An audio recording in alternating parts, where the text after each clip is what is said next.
Eastern Kentucky schools are getting creative to get ready for school after flooding. And some schools are already struggling with COVID-19 spreading as classes start back. Plus, rain chances are back, and storms look to scatter themselves around the region this weekend. The very latest details coming up as First at 4 continues.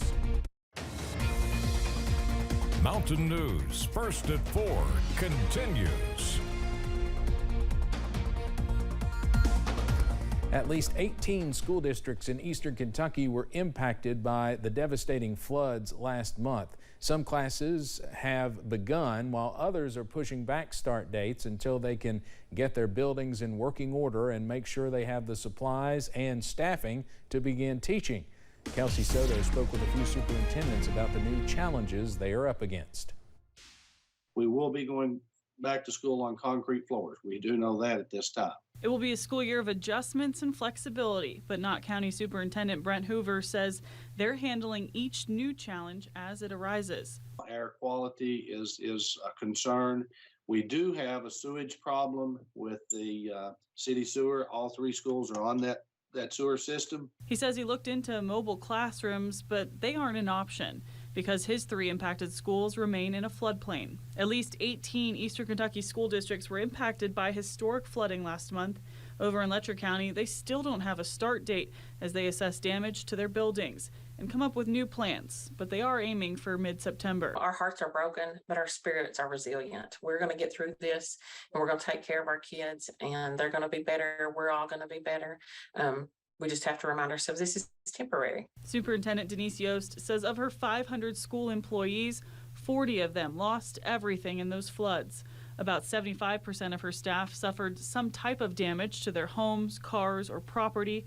But she says it's been heartwarming to see them still show up at donation events to look after their students and prepare for a new school year, whenever and wherever that may be.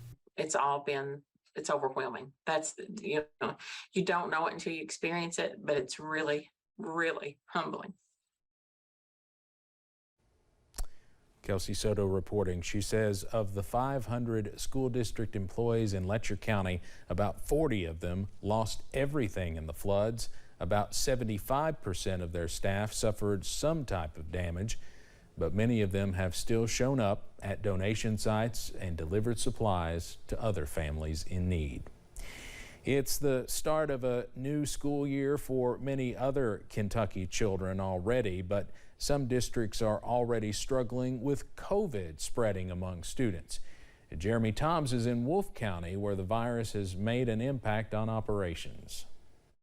Wolfe County Schools is only 2 weeks into its new academic year, and yet COVID is already causing trouble in the classroom. Superintendent Kenny Bell says that more than 20% of his student body has missed class today. Bell says attendance figures this early in the school year are typically very high. Normally for the 6th, 7th day of the school year, we're at 98, 99%.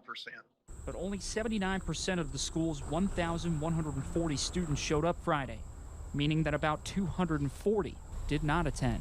He says there's also some sickness spreading amongst teachers and staff, and the absences are taking a toll. A big concern is, of course, with funding, and, we're a small district, but we're losing $8,000, $9,000 a day. Bell says they've had to change bus routes to fill the gaps left by missing drivers. Even still, he believes this will be a persistent problem for his district and others, so he's determined to keep students learning in person. It's going to be an issue at some point, I'm afraid, with the way things are trending right now. And I talked to other superintendents, and they're seeing similar issues as Wolfe County is. While Bell wants to keep students learning in person as much as possible, he says the school district has used virtual learning for 10 years even before the pandemic. So if they ultimately make the decision to switch to NTI days, he says it should be a seamless transition. In Wolfe County, Jeremy Toms, WKYT. The county is in the red, like much of eastern Kentucky, so Bell is recommending but not requiring that people wear masks in school.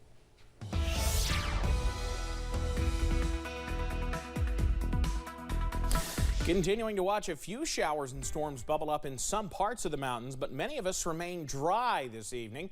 which is good because we've got some football games to get through this evening. Moorhead out at I-64. We're in the middle 80s right now. We'll continue to see mostly sunny skies in areas that aren't seeing thunderstorms, which is most of us, but where they are out there, they're coming down pretty good. The rain is low 70s, even mid 70s across portions of Virginia. But as we head through the rest of the area, how about middle 80s for most of us? Hazards up to 86, as is London, Irvine, Manchester, Monticello at 85. Pinpoint Doppler at this hour. Watching some showers and thunderstorms across portions of southwest Virginia. It's triggered a flash flood warning for the eastern parts of Buchanan County and some very heavy rain in southern and southeastern Dickinson County right now. Also moving on out of Wise County, but putting everything into motion around the region. We're in pretty good shape for the most part. We've seen some showers and storms try to bubble up out of Tennessee, but they haven't made much of a difference as they've crossed the Kentucky borders. So looking okay so far for tonight. We'll see that forecast in the mid-60s with calm winds, mostly clear to partly cloudy as we run through tonight. I've got the very latest, though, on what it means for the weekend forecast and if we could see more showers and storms. That's coming up in just a few minutes. Steve? All right, Evan, thank you. Video from private parties is putting Finland's prime minister in some hot water as controversy around the released footage starts to rise. CBS's Ian Lee has that story. Finland's prime minister, that's her on the left, never expected video of her dancing with friends at private parties would be made public. 36-year-old Sanna Marin says the clips were meant to only be seen by friends and says she has nothing to hide. And while most Finns seem to support her, an opposition leader called the behavior unbecoming of a prime minister and requested Marin take a drug test. Marin admits there was alcohol at the two parties this summer, but says no drugs were present. I present younger generation. When Marin took office in 2019, she was the world's youngest sitting national leader, and she acknowledged the challenge at her age. I'm an individual, a person, a real person also, even though I'm a prime minister. So I won't change the way I behave. Of course, I have to be careful what I say because it can be represented as the whole government. Marin has been praised for how she handled the pandemic. Finland has one of the lowest COVID infection rates in Europe. Ian Lee, CBS News. Prime Minister Marin says she has taken a drug test. The results will be available next week. Harlan County is getting closer to getting a new business, the Harlan County Beer Company. It's scheduled to open in the next couple of weeks. HCBC employees say they are looking forward to what this new business will offer folks in Harlan County and say good food is also on the menu. It is a family dining restaurant. Sit down, bring the family. We've got everything like burgers, chips, fried green onions, tater tots, all the stuff that people around here really do love. The Harlan County Beer Company is still hiring. The application process closes on August 21st. WYMT's Olivia Calfee will have more on the business and how it could boost Harlan County tourism tonight at 6.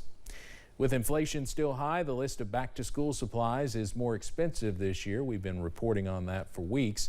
Now, the higher prices can cause stress for parents and for educators who want students to feel prepared and confident in the classroom. Karen Kaifa has that story. This isn't a race. We do one backpack at a time, and you're just going to shop. On a Friday morning in Fairfax, Virginia, volunteers working with the nonprofit Northern Virginia Family Service packing up hundreds of backpacks for a new school year as inflation takes a toll on family budgets. You have food that costs more and gas prices that are on the rise, and you still have to pay rent and perhaps purchase medications. You're going to start over here.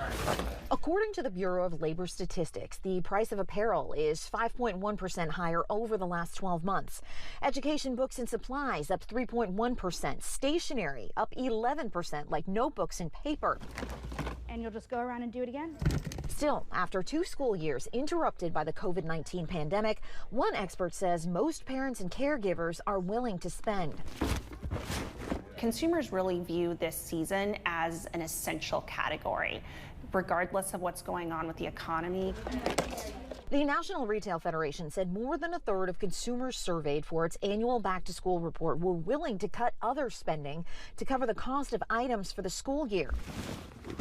Shoppers have tried to ease costs, NRF says, by starting earlier to spread spending out and avoid any supply shortages. It did spur them to start shopping a little earlier, that as well as some of the higher prices. People do want to give themselves more time. This is going to be a miscellaneous package. 2 glue sticks, 2 different color folders.